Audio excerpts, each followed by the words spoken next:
What's going on, everyone? So that's right, I'm coming at you from the right side of your screen today, which is well, a little bit different, but we're gonna be talking about the top 10 best leaders in Star Wars Unlimited. Now, this could be really easy. I'm gonna be like, all right, we're gonna rank the top 10 just best decks because those have, well, some of the best leaders in some cases, but that's not really what we're talking about necessarily.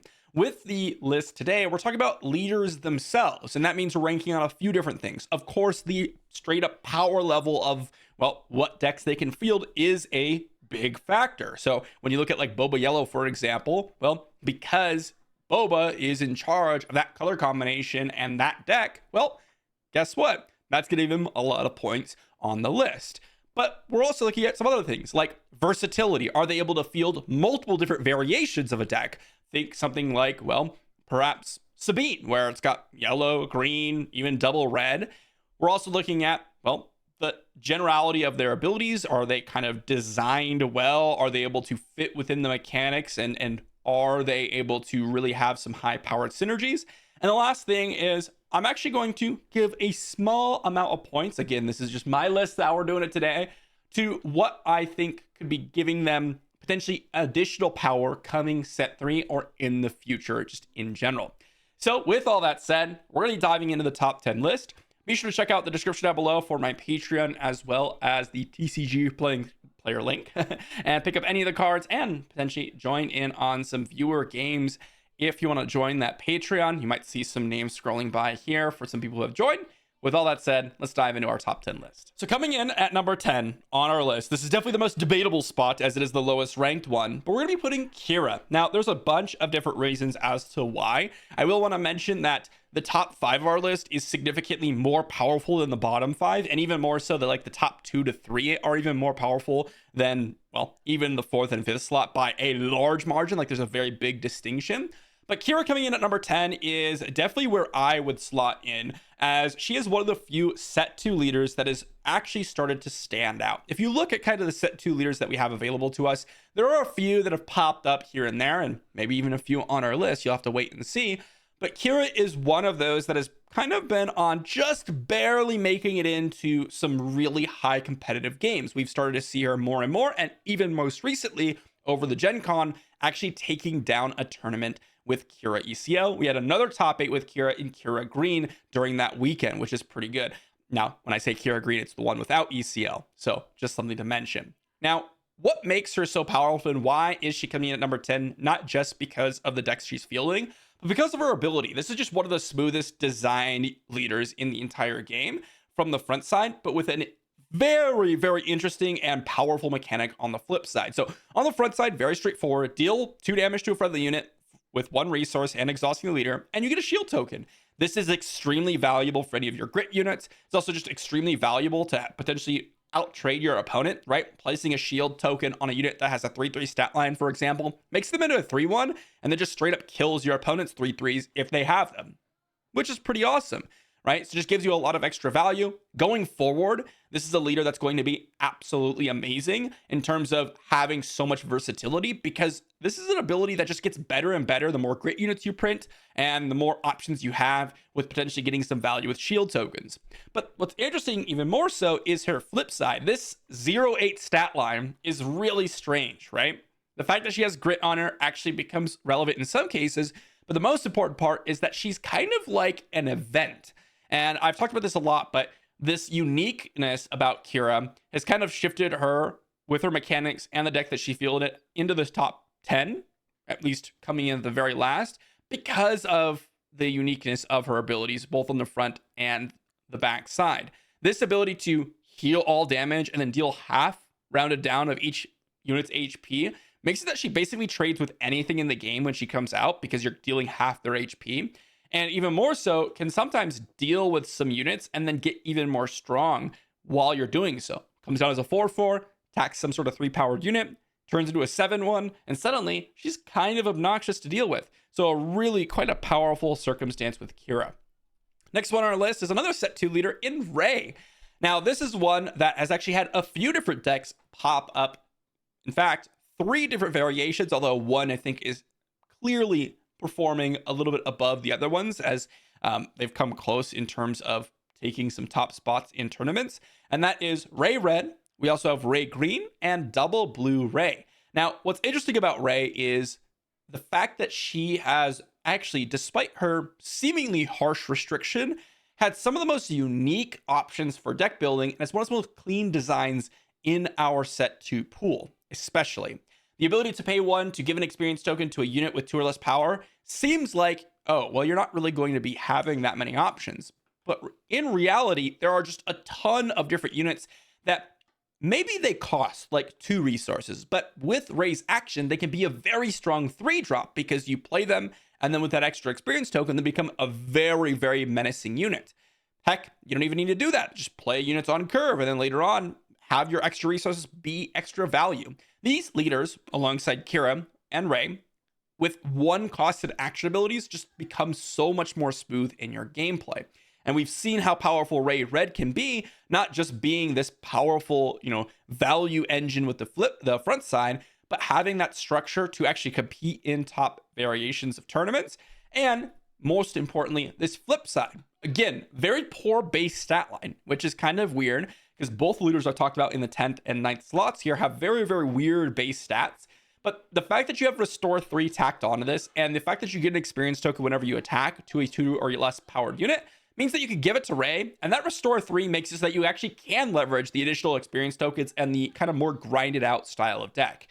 Again, I've seen double blue Rey perform quite nicely as a little bit more controlling shell, Rey Red as a more mid-range value shell, and even Rey Green as sort of a little bit more aggro-y mid-range shell, which is really, really quite awesome. And I think this is another leader that, alongside Qira, because you have just a universal ability that interacts with kind of units that are just printed in general, any raid unit, any grit unit, any unit like that has low power but some other massively powerful ability is suddenly going to be, can I use it in Rey?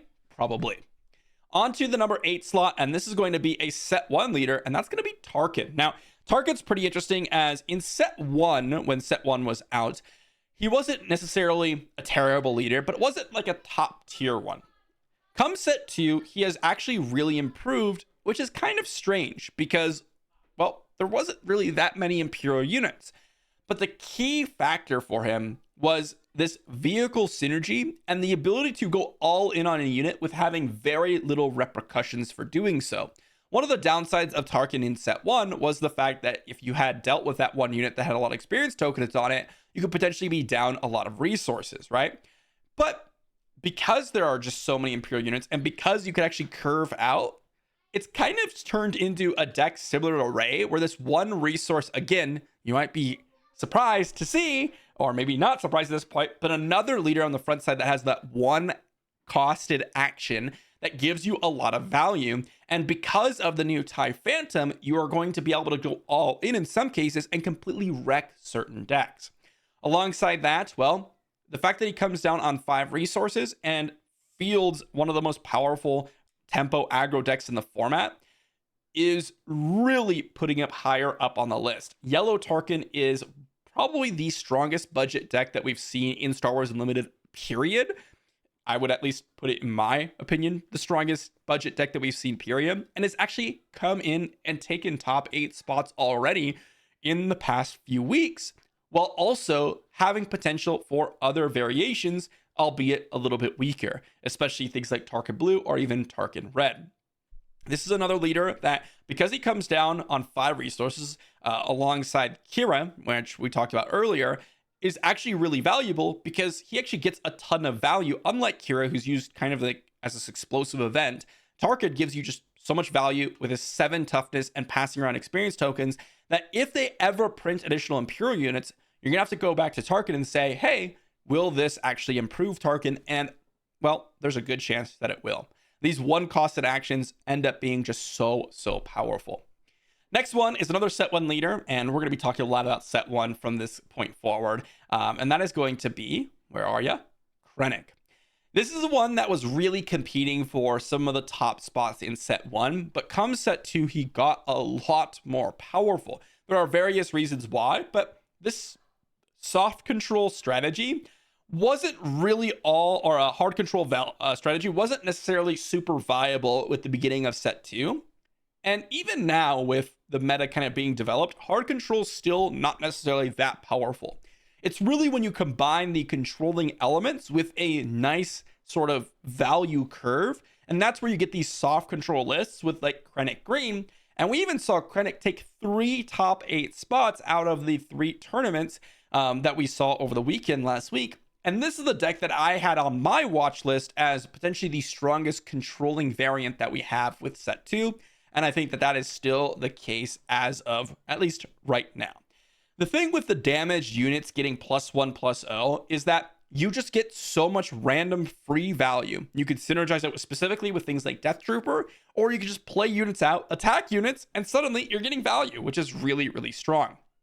Even more so than that, as I talked about earlier, 5 to deploy leaders are exceptionally strong. And with Krennic specifically, well, I talked about this with Rey, the Restore 2 becomes such a powerful aspect that you're actually able to leverage the additional long game plan that you have. Well, potentially, if you're in a situation where you want to race your opponent, you could even do that as well, because the pump from Krennic's static ability, while also getting Restore 2 and deploying reasonably early, you have so many advantages that makes Krennic very, very strong. Next one up, we got ourselves Darth Vader, one of the starter deck leaders from set 1, and one of the most expensive leaders to flip on our list today. Not quite the most expensive, which we'll get to in just a moment, but one of the most expensive. Now, Darth Vader, once again, we have a 1 costed action, and there's a very, very common reason. I've talked about this already, but this ability to use these 1 resources that you are 1 resource left over from whatever play you make is super valuable. Now, the thing about Vader is actually quite interesting, as unlike Rey, Tarkin, heck, even Krennic, his front side ability, even though you can pay 1 resource and do the 1 damage to a unit and 1 damage to a base, isn't actually the reason why you're playing Vader. It's all about his flip side. Now, this guy in set 1 fielded things like Vader Blue, which is a top tier deck, Vader Green, which was a top tier deck. And in set 2, well, guess what? He's still fielding things like Vader Green and to a lesser extent, Vader Blue, which gives him a lot of versatility. But realistically, one of the reasons why you're playing Vader, similar to why you would play something like Palpatine, is that you have such a powerful reason to be ramping in these decks. That's why Vader Green ends up being so powerful, is your opponent not only has to think about, okay, if they ramp, they can play something big, but also if they ramp, they're playing one of the most powerful leaders. The ability to have a 5/8 body and deal 2 damage to random things basically allows you to take out anything when he comes down, and also potentially take out multiple things because of that 2 damage to a unit, which makes him even more powerful. This is another leader that, because all he requires is a villainy card to be played and just having a good body on as his leader, if we get more ramp or we get more amazing villainy synergies, Darth Vader could potentially just be one of the staple leaders going forward. So definitely have some high praise for Vader here. Next one is arguably the most fun I've had with a leader so far, outside of maybe Kylo Ren, and that is the new Han Solo. This card, as soon as I saw this guy when he was revealed, I considered him the best set 2 leader, and I still consider him the best set 2 leader, and he is starting to put up some really, really nice performances in recent tournaments, albeit with a list that, well, actually, I was a little bit surprised about. I would have rated the Han Green version as the strongest variant, as you have multiple variants even in Han Green, the ramp and the more aggro version. But actually, the combination that has taken top spots is Han Blue and Han Double Red. So another deck that has various variations, and with those various variations have actually taken top tournament spots. The front side is just so universal. The ability to play any unit in the game for 1 less while also dealing 2 damage to it is such a powerful mechanic. The 2 damage to it doesn't matter if you're getting essentially 2 extra toughness on that unit because it costs 1 more. Think about it this way. If your opponent plays a Battlefield Marine on turn 1, cool. That's great. That's a solid play, right? 2 resources for a 3/3. Guess what? You could play things like Sundari Peacekeeper, which attacks as a 3/3. You could be playing, well, Cassian Andor, which is essentially a 3/3, but with more upside later on in the game. You could be playing things like Rogue Operative or whatever you want on turn 1, but it's a 3-drop, which gives you so much more versatility.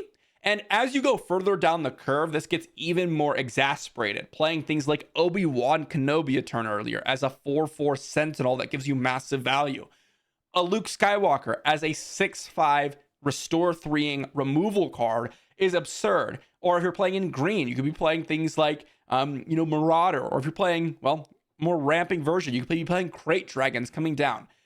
The flip side, kind of whatever, comes down early enough to where if you are playing ramp or these more controlling variants, that you can use them as sort of a removal spell or a removal event. But for the most part, it's all about his action, and that's what makes him so powerful. And we've seen at least 3 distinct variants actually become close, or in fact, actually just take top spots in tournaments.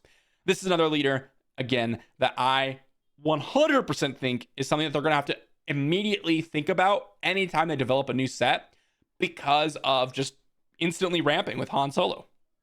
Next one up on our list is actually a classic, and that is Emperor Palpatine. Now, this one's a little bit interesting because it may not have as much versatility as something like New Han, but its power level is incredibly, incredibly strong. Now, I know some people will even think that Palpatine is even higher up on the list, or maybe some of you disagree. But yet again, we have another one of those leaders with a 1-costed action ability. But this one's a little bit more interesting because you have to defeat a friendly unit in order to do so. Now, this might seem like a little bit awkward at first glance, but in set 1, using things like Palpatine Yellow was a very, very powerful option. You had Palpatine Blue as a more controlling shell. You even had Double Green Palpatine, which is the variant from set 2 that is exceptionally powerful. Palpatine Green and even Palpatine Yellow have actually taken top spots in tournaments so far, but Palpatine Green, at least from what we've seen so far, seems to be the more powerful variant. And this action actually becomes an extremely relevant part of the game. This random ability to deal 1 damage to things, to sacrifice a unit, or maybe defeat your own units for value like Super Laser Technician is really strong. But really, the reason you're playing Palpatine is the flip side of Palpatine as the most expensive leader in Star Wars Unlimited, and arguably the most powerful effect in your leader slot. And that is, when you deploy this guy, you just take control of a damaged unit. This essentially means that when you get to eat resources, you get to take your opponent's probably second best thing, as you just steal something and then they play something new. But you can even take their best thing, and it gets a 4/10 body alongside not only defeating your opponent's unit, but rather stealing that opponent's unit so that you can use it for yourself, which is really strong. And that's one of the reasons why people are playing Double Green Palp. Similar to why Vader is played, period, is you have this really, really guaranteed high power level card that you can always ramp to, and that is your leader, and Palpatine fits that bill. This is a leader that will always be, at least in my opinion, something that you might want to consider ramping into because of such a powerful flip side ability, and I'm excited to see more of Emperor Palpatine. Next one up in our number 3 slot, and this is a very big distinction from our previous leaders that we've talked about, because these are what I consider like the most meta options, the best decks fielded while also being the best leaders, and that is OG Han Solo coming in at number 3. This is such a unique and powerful leader. We saw it perform exceptionally well in set 1 with Han Green, but also even the Han Solo Casino 7 strategy, where you spin into as many 7 drops as you can, and also even some Han Double Yellow, but it really didn't start to formulate exceptionally powerful. Like, we saw some tournament spots from set 1, absolutely, and he did do really quite well in set 1. But in set 2 is where you really start to see some absurd things happen with Han Green and Han Double Yellow, fielding one of the most interesting combos in this format right now with the Tech DJ. And the reason why you played in Han is because of this action. Now, this action is going to be universally powerful and always going to be something that you have to consider, as all you do is exchange a card in your hand for immediate additional resource that turn, which is extremely powerful. Similar to why New Han can go ahead and get some really nice turns going. You get that play, but instead of having to deal 2 damage to something with the New Han, you actually just get to play it at the cost of additional card in your hand. And with Star Wars Unlimited, the fact that you have to draw 2 cards a turn and you choose to resource and you only have to resource 1 a turn gives you so many options to where you actually can craft a hand where you do some absurd things. But that's not even the only thing that's available for Han. The other thing is that you get to play a 7 resource play as early as turn 4, so 2 turns ahead of what you normally would have in a deck that doesn't even ramp. And that allows you to play your incredibly powerful 7 drops. If you're ramping, you could do it even potentially earlier, like turn 3, which is absolutely crazy, or even do some crazy additional double plays on these turns. Flipping is a 6 resource. 4/6 is also a reasonable stat line, but that ability to rush out 7 drops and also have early resource viability is exceptionally powerful. And that's why Han Green and Han Yellow have taken so many tournament spots. And is also a reason why this is a leader you're going to want to look out for in the future. It's also, alongside a few leaders that we talked about already, a leader that I put on my list as a leader that's going to get massively better come set 2. And guess what? That ended up being the case. On to the next one. I think a lot of you saw some of these final choices coming. It might surprise you, but we actually have Boba Fett in the second place spot for the top 10 best leaders of Star Wars Unlimited. And I know some people will be like, what? That is crazy. You're insane. But you might want to hear out some of the reasonings. Now, Boba is exceptional. And in set 1 was definitely the dominant force. And something that a lot of people tried to beat. Both Boba Yellow and Boba Green. More specifically, Boba Green coming set 2, but Boba Yellow at the end of set 1 format. In set 2, it's really all about Boba Yellow. There are some competition for Boba Green and Boba Blue. Both are really solid. Boba Red is even good. Probably the deck that has had the most opportunity for all 4 colors being played. But the really clear one for us has been double yellow Boba in set 2, as it's taken numerous top spots, but also Boba Green has taken a couple top spots itself. The reason why Boba Fett is just so powerful and really distinguishes itself as one of the top leaders is because of this ability to not only deal with your opponent's units, but also get rewarded for doing so. And the reward is the fact that you get to play more things on a turn. You could do things like ready up 3 resources on a single turn that Boba Fett comes down, or just get an additional resource every single turn, which is kind of just insane. But that's not all. He deploys his 5 resources as a 4/7 unit. So not only do you have a powerful effect on the front side, not only do you have a really powerful when attack trigger, but you also have one of the most powerful stat lines in the entire game. Entire game with a 4/7 stat line on a guaranteed leader, which is absolutely absurd. Not to mention that you also have Underworld and Bounty Hunter synergies, you have Boba Fett's armor, which makes him really strong, and specific synergies with even more powerful cards like Fett's Fire Spray that specifically reference Boba Fett as your leader. If you look at all the other decks that we've talked about, not a single one of them specifically mentions having that leader as your leader for any really powerful card, with the exception of like Emperor's Royal Guard. But, well, that's just giving you 1 extra toughness, not readying up a 5/6 flyer or giving this absurd upgrade. Or another one would be, well, is there another one? Rey. And that's ignoring the Kylo Ren aspect, which isn't really necessarily exceptional. That just goes to show you how powerful Boba Fett truly is. And the last one on our list, and I think everyone's predicted at this point, is actually Sabine. And this is the #1 best leader in Star Wars Unlimited. And I think will continue to be so. There's a bunch of reasons why. But if you look at the decks that Sabine has been able to field, we've seen top spots in set 1 taken from Double Red Sabine, Sabine Green, definitely the dominant one, and Sabine Yellow. And then come set 2, guess what? She is dominating with Sabine Green and Sabine Yellow, and even has some potential for Sabine Red as well. But like no other deck, she's taken so many top spots with various variations, not just like, oh, we've seen Palpatine Yellow take a top spot and Palpatine Green. We're seeing like numerous top spots taken by Sabine Green and Sabine Yellow. And this has not changed from set 1. It has arguably gotten even worse. And so right now in the game, Sabine Wren is my pick for the top leader in the game. And there's a few reasons for that, not just the fact that, well, you get such a powerful kind of deck associated with it that's able to perform, but this idea that you're able to guarantee damage in an aggro deck with your action is really, really strong. And then the other thing is she flips earlier than any leader in the game. Well, tied with some leaders, but flips earlier than any of the leaders we've talked about today. And that gives you a massive advantage if you're looking to get in early damage. And Sabine, guess what, is trying to get in some early damage. Now, the reason why she's stuck in as, well, one of the best decks in the format these days is because of, well, the Wrecker and Poe printings that make ECL so powerful, but also just earlier plays that are strong.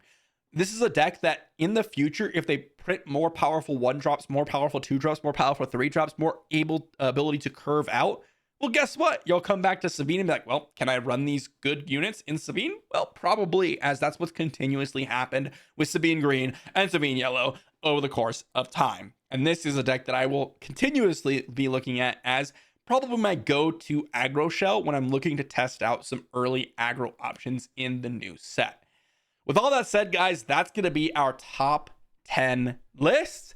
Let me know what you think in the comment section down below. There are definitely some contenders. If I wanted to mention some honorable mentions, I would have definitely put something like a Bosk in there, as I think he has some really powerful potential, as well as you could even mention Luke and Iden, as they are still some powerful contenders and definitely for set 1.